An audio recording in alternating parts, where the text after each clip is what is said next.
welcome back to Drehmal Apotheosis. This is the second episode, and let's just jump right into it. I have been doing a lot of work here in Avsal, in the main building, just trying to make it feel more like a home base. I'm gonna put the artifacts and more unique armor along armor stands here. I'll eventually do something with the other artifacts I find, like the tools and such. I have a good amount of stuff and a lot of books. I have had to cut out pretty much all of the books and a lot of the holotexts as well. It is a lot of the world building and it is important, but honestly, I do not want these episodes to be an hour long. I try to keep in the information that I think is necessary, and I have those books as a kind of archive if I need to go back to them. Anyways, at the end of last episode, we heard about a mysterious door that is glowing, and that's down here. So let's just go down there. Oh no. Oh no, I don't know what that noise I just made was. I panicked. I was trying to say oh no and oh god at the same time, and that's just what came out. Well, that's the first death of this series, I think. Of course it had to be me being stupid, but that's quite funny. Now is the water down there? Yep, alright, now we can go down. Anyways, we got this. We set up that smoke detector in the stasis facility in the event of fires, so it only made sense to install one here too. So yeah, this is the exact same looking door as the one from last episode, where if we start a fire, it will open it and should release water. Excess smoke detected, activating fire extinguishing system. Warning, water reserves low, opening emergency exits. And this is that mysterious door that the pillagers were talking about last episode, so let's see what's down here. Some slow falling, regen, and resistance. We got a button that says ascend. We don't need to ascend. And this is, I believe, right underneath the main room where our base is. Information galore, a wellspring of knowledge, all for yourself. It seems like there's room for it to grow as well. Uncovered the repository. Oh, there's another camera in there, just like in Spawn Mountain. This is the repository. This is where information goes. So I think it gives information about the locations. So yeah, stasis facility, a hidden research facility beneath a rocky crag in the center of Capital Valley. Right underneath the entrance to the Primal Caverns, Avsonic Drehmal recently awoke in stasis pods after an unknown amount of time. The systems appear to have been used hurriedly in response to an emergency. Exploiting a fire suppression system provided a means of escape. Avsal appears to be the ruined capital of the once expansive empire of Avsom. Sorry, that was kind of a tongue twister there. Most of the important things here seem to be contained to the central island. There's more to be discovered here. Yes, that is one of the reasons I set up base here in Avsal, is there is lots to do, and also it's just a really convenient place, honestly. It's like the most convenient area to set up, I think, because it's right next to a tower. And there's just a lot of resources and good stuff around. What do we got here?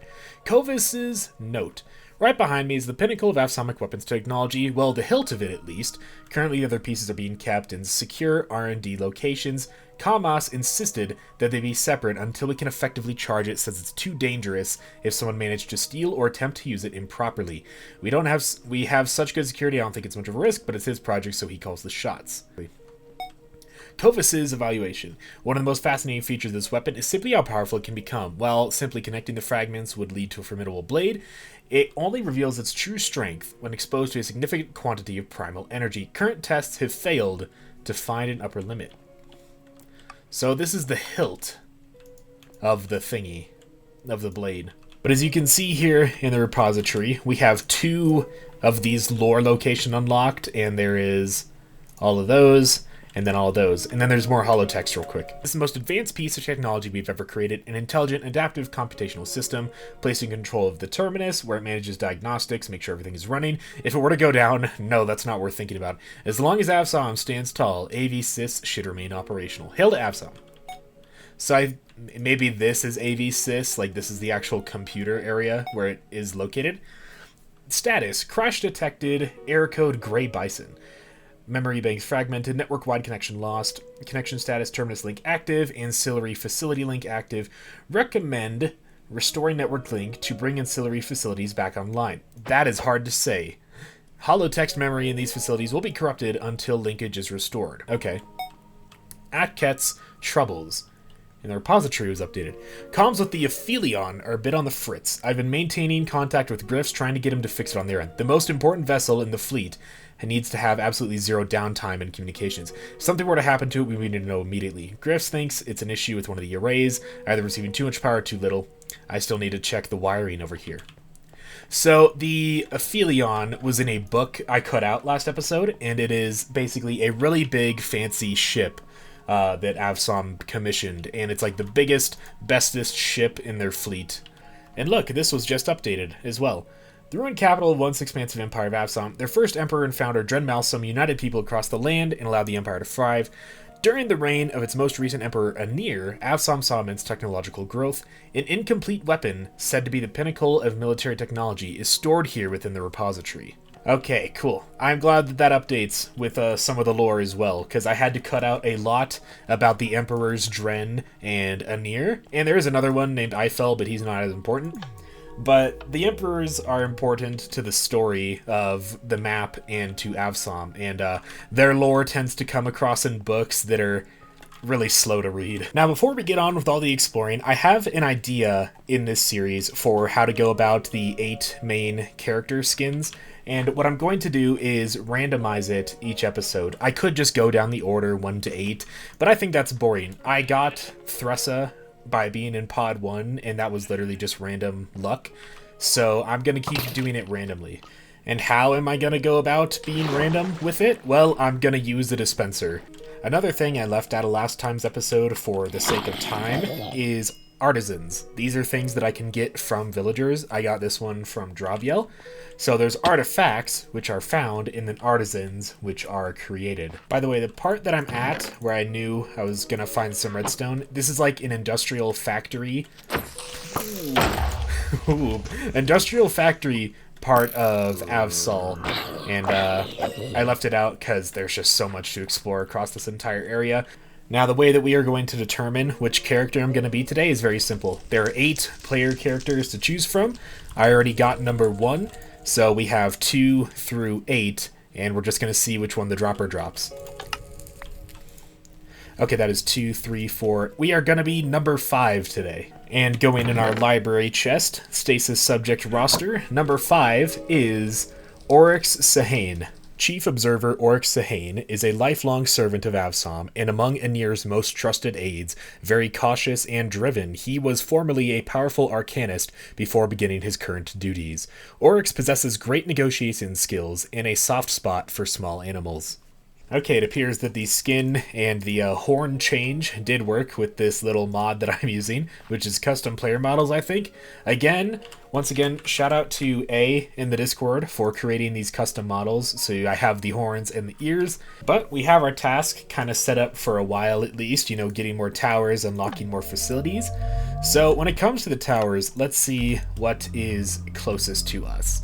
So we are over here in Avsol. And it looks like the closest one is probably that one down there, because I think that's a mountain range, and that one would be kind of hard to get to. So I guess we got to keep heading south, which is where I was planning on going anyways, and some of the books guided me towards, but I can't remember which book it was that said to go there. Scout out the Drehua temple to the south in Palisades Heath. Well, goodbye Avsol, at least for now, and goodbye weird gigantic pine tree that's the only pine tree in this area. We're gonna head, south. I also don't think I explained it last episode, but there is a lot of these random structures with random loot inside of them scattered all throughout everywhere. So if you find me get loot just in between places, it's because I'm gonna try to loot every single one of these that I see, but that would take up way too much time, so I'm gonna leave them out of the footage. There's something that I have to express about this map, and it's going to be hard to stop once I start, but oh man, it's just so beautifully made and everything, especially the water streams. Since I'm going to point it out, you're going to notice it from now on. I think there is one builder who was like just doing the water streams with this map, like how it erodes the landscape and like meets up with rivers and connects to the oceans and stuff. Like, oh, it's just so well done, and it's such a nice feature. So pay attention to that from now on, because it's really good, the work that they did. Anyways, up here, just a little bit off the path, I went around that water area because I was looting stuff. This is our next tower. The tower for Palisades Heath. Network currently linked to 12.5%, and with Palisades Heath out of the way, these are all of the towers in the central area here in the terminus. Coming up to this building here, Serpent's Chosen, a winding path of reflection in the place where recorded history began. Discover Drehua Temple, sacred place of Drehmal. Oh, welcome to Drehua Temple. Dear traveler, welcome to Drehua. We encourage you to follow the path until its end and stay for a teaching in the Hall of Tranquility. And remember that the serpent is long. Feel free to leave an offering. Buy any statue of their form, not just those in this place. Well, let's follow the snake-like winding path, I guess. We got a nice little pool in there. Heading on through, we got a door I can't open. That's alright. Ooh, look at how calm and tranquil this place is. Ooh, it's such a pretty garden. It takes 7 times as long to go through if I follow the path, but we're doing it because the book said so. And hey, I don't want to mess with the place where recorded history began, so we're just gonna do this. If this episode is extra long, that's why. Alright, the path goes in here, and comes out this side, and then it goes like this, and then around, and then like this. Around the side, and then like over here, and then up and down. And why did they build it like this? Seriously, what the heck? That was a lot. This is the main temple. Hello. Here you place your offerings to Drehmal, the last divine. We got beds. Is that any bed? It is any bed. I'm gonna keep one, because I'll need it. But you have to do this a lot to get stuff from it. So this is Drehmal's devotion system. Drehmal as in the map, not the actual snake. There are several aspects and deities in the map. You'd know them all, but I left the book out last episode naming all of them. There's a lot. And they each are themed around stuff, and they have items you can give to get items in return. There we go. Your faith shall be rewarded with a divine gift. Efflorescence plus 0. Your devotion to Drehmal, the great serpentine deity, shall be represented by a newborn sapling. Let it be doused in your faith, let it flourish in your hand. Now, the way that this system works is the more things I give, the more I will get. So right now, when in offhand, this is plus 6% max health, which right now is just 1 heart. But if I give more, I'll get more of this, along with some other goodies. That's probably a jarring cut that I just did in the video, but I'm down mining. And this is something I don't do often in Drehmal, but I am trying to pace myself differently. And you may be noticing that there's some weird stuff going on in this cave. I've known about this, but I've really never mined. In Drehmal, if you find a cave that has like obsidian and stuff, I think it leads deeper into an area filled with lava and magma. And at the end of the tunnel, there should be a lot of resources and like gold and diamonds and such. So there is a pretty good chance that I might be down here for a while. Okay, I've been following the obsidian trail, trying my best to mine everything, but there is just so much stuff. But I found my first diamonds. And by so much stuff, I mean coal. There is coal absolutely everywhere in this cave system. It's honestly a little ridiculous how much there is. I think I'm set for pretty much the whole map with how much I've gathered. But let's get our first diamonds of the map here, as soon as I get the inventory space. What can I throw out here? I know that my inventory's a mess. I guess the pearl. Yeah. Diamonds! I was down here for so long and my inventory got so full that I just was literally running past every ore except for diamonds and emeralds or scales on this map. Literally like any redstone, lapis, iron, coal, gold, just went straight past it, had 0 use for it. Weird enough, I didn't see any copper ore, but now that I have 30 diamonds, I can go ahead and do this. Boom. Full diamond armor coming in right now. Awesome. I wasn't expecting to get diamond armor today. I literally just found a cave, decided to go down into it, and literally an hour later, this is where we are. Okay. I am... Oh! I'm right outside of Drehua. Well, that is convenient.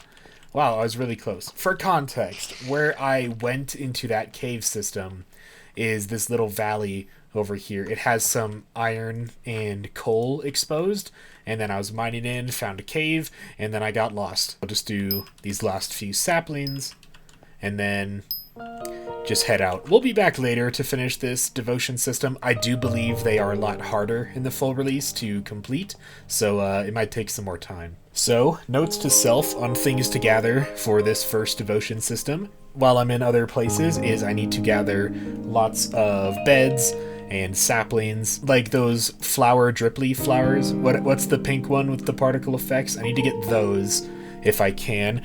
And then buckets of milk. Those are like higher end things for Drehmal. I think this view here in Palisades Heath is one of my favorite spots to first come across in Drehmal. It's just such a massive cliffside. The whale's tail, come and rest your fins and flukes. And it looks like there's a stable here. That's not wide enough, but I can jump in, I guess. Okay. Kind of weird design, but it works. What's over here? Arrived AV3 240. So it's like a restaurant or something. We got the bouncer. Okay, it's like a tavern. Yeah, the ship is a pretty cool place. You know, it's not the most in terms of loot, but it's like a nice little rest stop here along the road. Actually, this guy's a runic blacksmith up here, and he has an artisan. Sailcloth leggings stitched by the practiced hands of an old salt. These canvas leggings catch the breeze and lengthen one's stride. It's +1 armor, but plus 5% movement speed. I mean, movement speed is important. I'm not sure how much stuff has been added between the beta for this and the full release of this, which is what I'm on right now, but I don't remember seeing this. Okay, what we got down here? We got some skeletons. Okay, they're not even a problem. This looks like a trap. Ooh, it's a Kivian Scroll of Sanctuary. We will raid that back on the surface when it's a little bit safer. Kivian or Kivian Scroll of Sanctuary. While most Termari now live in permanent homes, all must, at some point in their lives, uphold the nomadic tradition. Mystic Elder Kive taught scalebound artificers the method of constructing these scrolls long ago, and to this day, few Termari travelers embark on a journey unless one is within arm's reach. Now, Kive is like the aspect in charge of magic. Termari are another race. I don't remember exactly. Sanctuary. Right-click to consume this scroll and return to your spawn point. This item is consumed on use.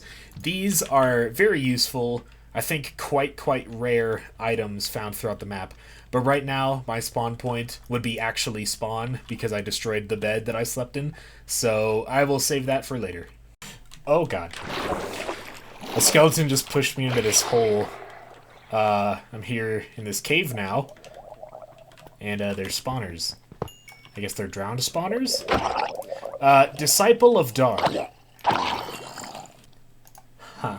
Okay, that's odd. I broke the spawner, but it's still doing the effect. Yeah, anyways, I was literally just about to hit start recording because I saw this chest down here and I was going to dive in and a skeleton pushed me in, so now we're down here. And got some stuff. Nothing too big. The fact that there's a spawner, though, is very odd. Because I've been seeing these holes all throughout this jungle area. And I've never been in here before. But this is probably a really big cave system. Okay, and I found another monster spawner. I have to, like, move fast in here. Because there's a... What is... why did that make that sound? That's so weird. Is that just the sound of a drowned spawning? There's a lot of monsters in here, though. Okay, I think that is all of them. Oh, right. Drowned to drop copper. Forgot about that. Down here. This is a double chest. That's actually pretty uncommon out here. That's a special item. I'll read it when I'm back on the surface. And I have oxygen. Aru Daru. Protection 4, Fire Protection 5, Depth Strider 3, Unbreaking 7. Powerful boots gifted to members of Dar's Covenant. It roughly translates to Grand Waves.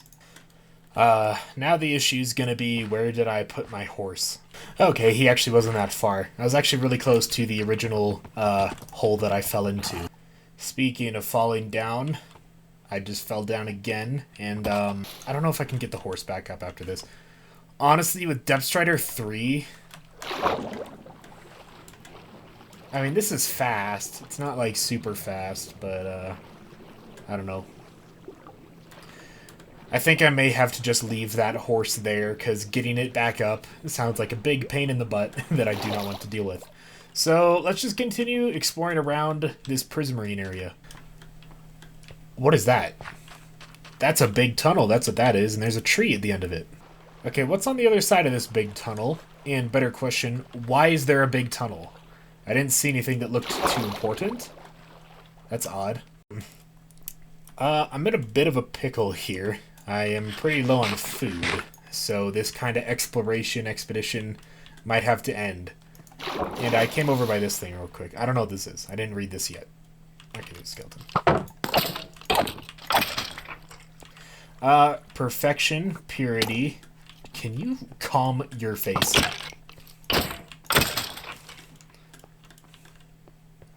Perfection, purity, and peace. Okay, well, there's a thing here. Ah, man, I didn't have my flint and steel with me. I've been trying to light up any candles I see along the way, but I just don't have any. Well, I'm not really sure what's up with that giant tunnel, or if there's anything else of significance to loot over here. And when I was on top of these floating islands, I saw the path continuing over here, and I do need to hop back on the path because I am running out of food. I feel like I've done so much exploring today, and this is the first town we've seen, and I haven't gotten a book in a while. In this entire biome, pretty much. Welcome to Moda, village of the Moonlit Bay, village of 3 moons. Lauron Call was once home to the Tri-Moon theocracy, a cult kingdom of jungle necromancers. This village was established long after their fall, discovered Moda. Okay. Well, would you look at that? It's a bell. Like the one you should ring below and subscribe to my YouTube channel. Anyways, I'm gonna loot around, and if there's anything interesting, I'll show it to you.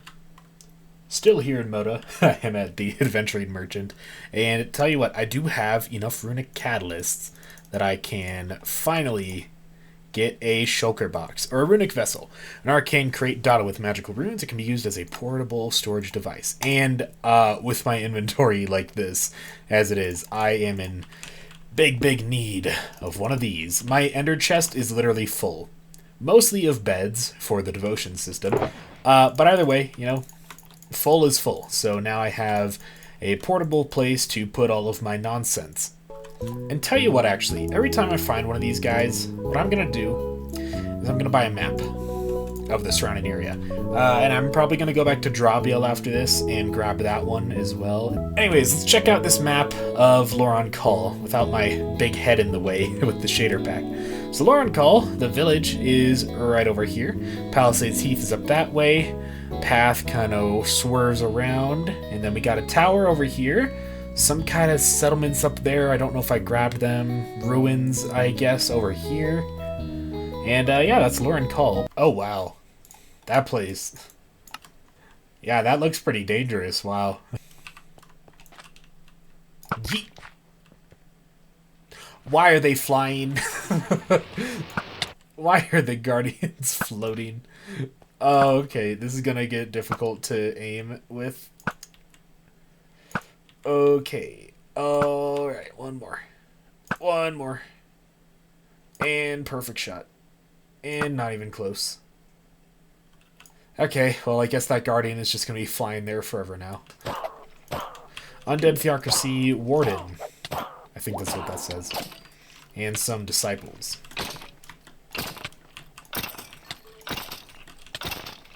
Thankfully, the Gravedigger Spade is perfect for them, which is, you know, kind of ironic because necromancy. And tower linked to 15.6%.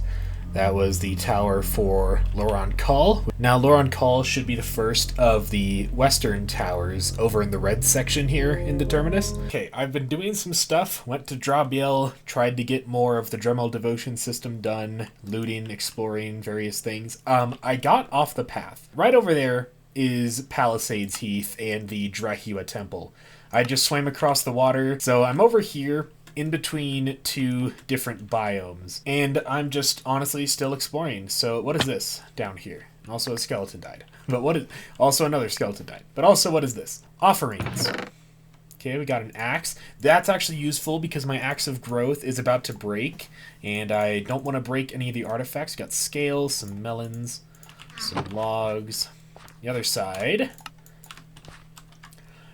Beyond this stone marks the edge of Malice's greatest atrocity, the Desolation. In its terrible and grandiose wastes is the result of hatred, jealousy, and ignorance for the lives of Dremari. May Malice one day regret his actions, and for the rest of his time consider the incredible toll the creation of this desolation had. Going deeper into the forest, and there's a lush cave, and actually there's these pink flowers, what are they called? Spore blossoms, I think? Adorning this lush cave, and that is perfect because I need about 7,000 of them to do the devotion system. Okay, upon entering the cave, I got the achievement, The Beast's Den. When I entered the cave, I got the achievement, The Beast's Den. Great Beast Muzz, aspect of beasts, was hunted down and murdered in AV2, 1583, by a group wishing to attain his power. In the end, they failed. Discover the Underwood, Den of Great Beast Muzz. Okay, so I don't think I mentioned it, and also, ow, I have a lot of arrows in me. The Great Beast Muzz is one of the aspect of beasts, and in that crypt where I found the fast boots last episode, it was the old spawn for the older versions of the map. It talked about 3 people, maybe more, called the Hunting Party, who hunted down the Great Beast and slayed them. And the aspects are basically like deities and gods in this map. So the Hunting Party killed basically the god of beasts and was then tried before, I think, Avsom for deicide. Okay, Den of Beasts indeed. There are so many mobs in here. But here in the middle, I found a big castle with some special looking mobs. So let's go see what this is about. Templar of the Beast. Are you guys... Oh, that is a lot of knockback. Okay, they're kind of dangerous. Despite having a wooden sword and taking no knockback. They're pretty spooky. Was there really only one Templar? Because that just doesn't really seem right to me. But anyways, let's go see what the trap chest is. The Heart Axe. This is our first legendary item of the game. So we've had artifacts, we've had artisans, and now we have the legendaries. These are really special items. And they have their own musical cue with them. Recipe for the Hard Axe, Weapon of Fables unlocked. Yes, that is the recipe, meaning I can now craft this thing. The Hard Axe, Unbreaking 3. The Heartwood has always been incredibly difficult to live in because of the rapid growth rate of flora in the region. Roots, vines, and weeds completely overrun anything that is built within the forest. This axe was made by a fool who believed they could single-handedly stop the growth. The ability's Lumberlust. Breaking logs grants haste stacks up to 4 times. So haste 4. When in main hand, 40% knockback resistance, slower movement speed, 13 attack damage, but 0.8 attack speed. And it is a diamond axe. It is breakable. I don't know if I can enchant it or not. The legendaries kind of have rules with them. So 1, 2, 3, 4. And then once it stacks, I can, mine anything with the haste 4. But that is really useful. So yeah, lots of durability and perfect timing because my Axe of Growth is about to break. Actually, I'm just realizing I should probably show the recipes for the Heart Axe. So, I can actually search that up. That's super useful. So it is a spawn egg. That's just like how the data pack works with the custom crafting, I guess. So the Heart Axe recipe is a diamond axe with 3 dark oak wood, not logs, but like the one that's on all sides. 2 dark oak leaves, 1 sapling, and then 2 blocks of iron. So pretty expensive, but for an axe this good, I think that's fine. I don't know if I'll ever have to craft it, but I will show the recipes when I get new items from now on. It's on the other side here. Oh, it actually opens up. Okay. I'm pretty sure the Heart Axe was the main treasure of that place. I can go back to get more of these spore blossoms. I think 16 should be enough for now. Oh, this is the Heartwood. Well, I guess I'm on the more outer region of it because it's kind of open in this area. But yeah, it's a very, very big forest. But in the distance here, you can see a tower right from where I found that last book.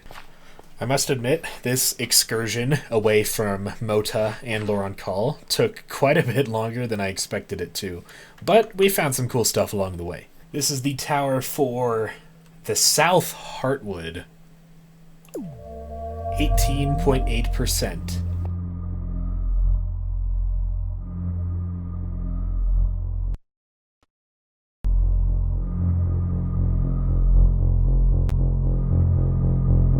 Okay, with all that out of the way, let's head back to Lauron Call and explore the rest of this map. I did also get the map for the Central Plains, or the Central Valley. I can't remember exactly what it's called, but that will come a little bit later. So we got this, we got that up there. So we're in the tower, and northeast of us is some buildings, and southwest of us looks to be some ruins. Okay, looks like I found the area. These houses look a bit more flat than these, but I'm pretty sure this should be the area that we are supposed to be finding. Okay, there's a pathway out of that village leading more up to this place. Feel free to take our haul and ancestral weapon if you want. Both are nothing but a curse. It's clear now that we were doomed the first day that burnt generals showed up. Yours, Lady Helene Eyre. Well, this looks like a special boat. Shark's Bane. Punch 4. There are a total of 86 tallies carved into the varnished wood of this proud Aloan family heirloom. So we got Dartfin, which has punch 2, and this has punch 4, which I think is more than vanilla allows. So now with that spot out of the way, let's head southwest to whatever this other spot on the map is. Wow, it's more ruins. Who'd have thought? Okay, well that's definitely 3 moons, so maybe this was the actual base of the Tri-Moon theocracy. I don't see anything that looks like it would be dug out to find a chest, though. Maybe down here? A button. What did that give me? Oh, cool. One of the few times that, like, redstone is actually something that does something. More scales and a bell. Okay, just like last time, I see a path leading outside of this area. To be an alchemist of Lauron, one must know 4 directions. To the north lie the heretical kingdoms, short-sighted and hateful. To the south lies the divine moon, luminous over the endless sea. To the east lies the hidden sanctuary for which we are grateful. To the west, through canyons marked by a dancing flame is where we came to be. And also, I just saw a comment in the last video that apparently this mod pack, well, it doesn't have Optifine zoom. I can press V, and I have my zoom back. Now, I gotta say, that feels weird because, you know, if you have Optifine, most people have probably used it. You know that when you zoom in with Optifine, it has the, like, not entirely the cinematic camera, but it's pretty close to it, whereas this is just zoom in normal. It's very strange feel. Hey guys, this is me editing this video right now. I cut out like 4 hours of footage of me exploring all throughout Lauron Call. I explored the highs and lows of the jungle. I went a little bit far west and found some ruins, but nothing too crazy or important at all. But this cave is where that hidden sanctuary in the east is. You're just supposed to wander in and find it by coincidence, and it was the pretty much last thing I explored in Lauron Call. So we got a house in here, and this is surely the hidden sanctuary. So that's our spawn point. Dear Aok, I did see Aok mentioned in another one of these theocracy shrines. Do you think the theocracy will ever accept me? Hopefully so. I've come this far, all the way from Mossfield, to enter the cult and become a true necromancer. Tell me, Aok, what compels you to write with me these mysterious letters? Did you cheat death, as the legends say? Aok, first of the dead, the greatest necromancer to ever live? Of course, that would only make sense, wouldn't it, Aok? How could someone as powerful as you, with the ability to transcend the fabric that protects us from the void of space, simply die to some measly mercenaries from the first Avim? You must be proud, Aok, proud of what I've done. Soon I shall join you in the ranks as Master Necromancer. Under you, obviously, I would never be able to reach such magnificence. This page is covered in blood. To Aok, first of the dead, last of the living. Killed by some necromancers from the first Avim. I don't have the timeline down for the Tri-Moon theocracy, but that feels like AV1, was it the resurrected mercenaries that killed him, maybe? That just doesn't sound right to me. So, what we are entering here now is basically an ocean monument. Slightly different, but that's essentially what it is. Okay, the Moonlight Sanctum. The Tri-Moon theocracy used this place as a necrotic engine. Using the potentia of strange aquatic creatures, they performed abhorrent rituals and raised thousands of undead. Discover the Moonlight Sanctum, and there's a guardian attacking me. So this is actually one of the necrotic engines. So we have to kill the Elder Guardians, and we do have Mining Fatigue 3. So I have to be careful to not, like, trap myself in some blocks. But let's just see here. So once I go in, I'm kind of, like, fully committed to this fight. Got some tridents. I don't know if the Elder Guardian will attack me.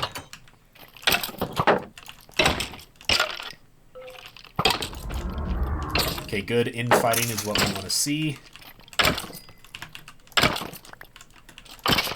Okay, this shovel is really strong. Nice. Okay, I don't know how much damage they do, but I'm pretty sure it would be a lot.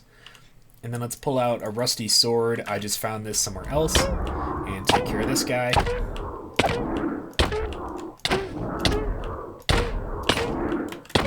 And there goes the swords. Let's use this other... Actually, let's use the hard axe.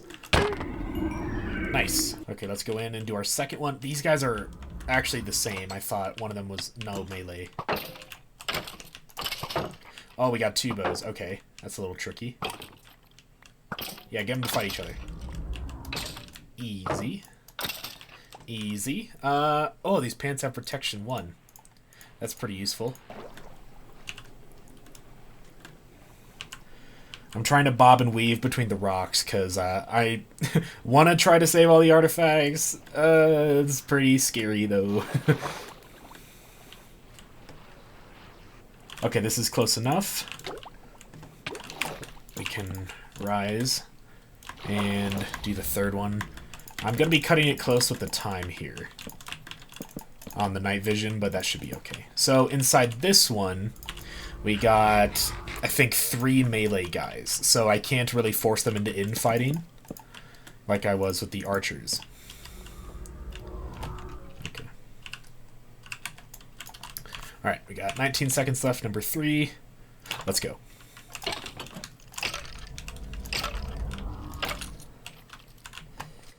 Okay, thankfully these guys are extremely slow. I kind of want to test how much damage they do, though. Okay, a lot. 3 hearts of damage. That's quite a bit. Sorry about the flashing lights there as the potion wore off.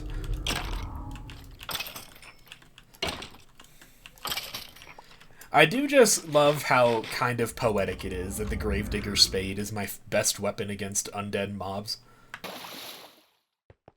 There's a button over here, though, as well as some XP particles.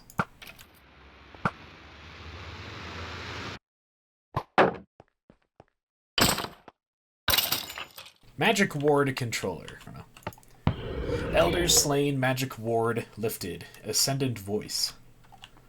Okay, so now I can break blocks. Back here, there's a big glass tunnel. The first of each rite is the way to the light. And, we can spin and point something. So the first of each rite. I don't know what the rites are yet. I do need to get Depth Strider on my, like, actual boots, though. This is really annoying. And also, Guardians suck so much. Why are they so obnoxious?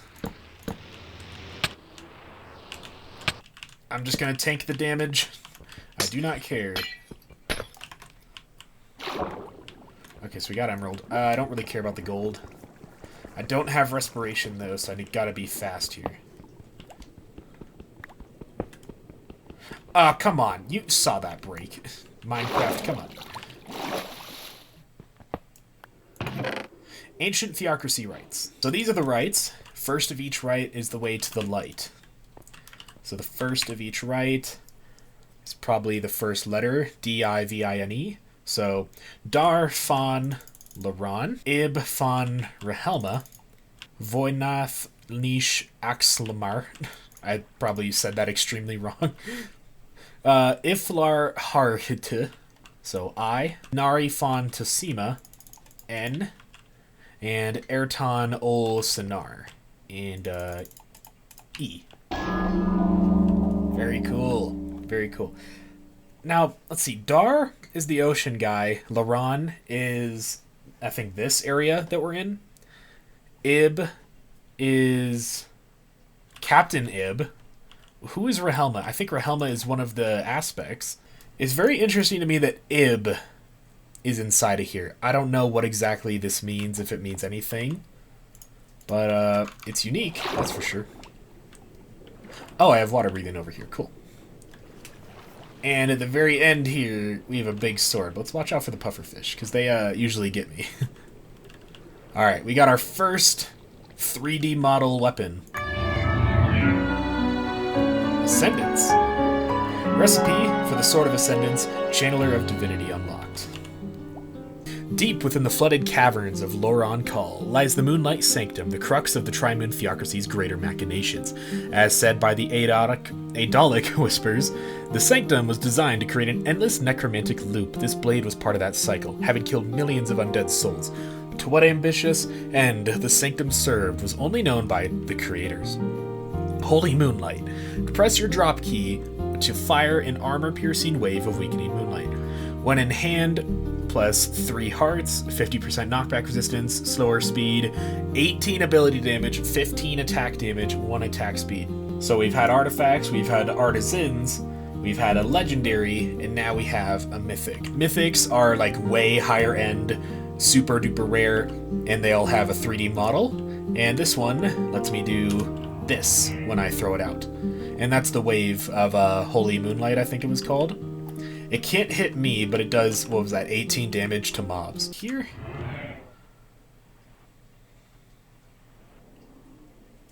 Oh man, that one shot. It doesn't have a hitbox either. That's what I was trying to see. Okay, I'm in a bit of a pickle here. I don't have any food, and I'm at 4 hearts. And Ascendance doesn't really help me get more hearts. And I left my shulker box over there. Guys, can I ask for a favor? In the comments below, if you ever see my shulker box left behind and not my inventory, please make fun of me in the comments, because I deserve it. That was so stupid. Let's see if I can get it and get back without dying. I'm not going to worry about the rest of the skeletons. They don't seem to be dropping any more armor, and I think I may have gotten all the chests that I could get. Okay, I got my box back. I only have a raw pork chop. Yeah, nothing's edible in or out of here. So I'll tell you what we're going to do, because I think it'd be fun. We're going to use a Kivian Scroll of Sanctuary. This might be kind of a waste, but I have an extra one anyways, and this is a situation where I really don't want to lose 47 levels. So right-click to consume this and return to your spawn point. So for me, that'd probably be left-click, and the Guardian's being a jerk, so it's consumed. And a bunch of magic is happening around me. And we will just be going over to that shed behind me. Nice. No place like home. Travel using a Kivian Scroll of Sanctuary. And this is also helpful because I did think this place had food. For right now, that is all the time I have for today's episode. So we got our first mythic, we explored some good regions, we got a lot of lore, lots of cool stuff done. Thank you all for watching. Be sure to subscribe below so you see more episodes as they come out, and I will see you in the next episode of Drehmal Apotheosis. Goodbye, everybody.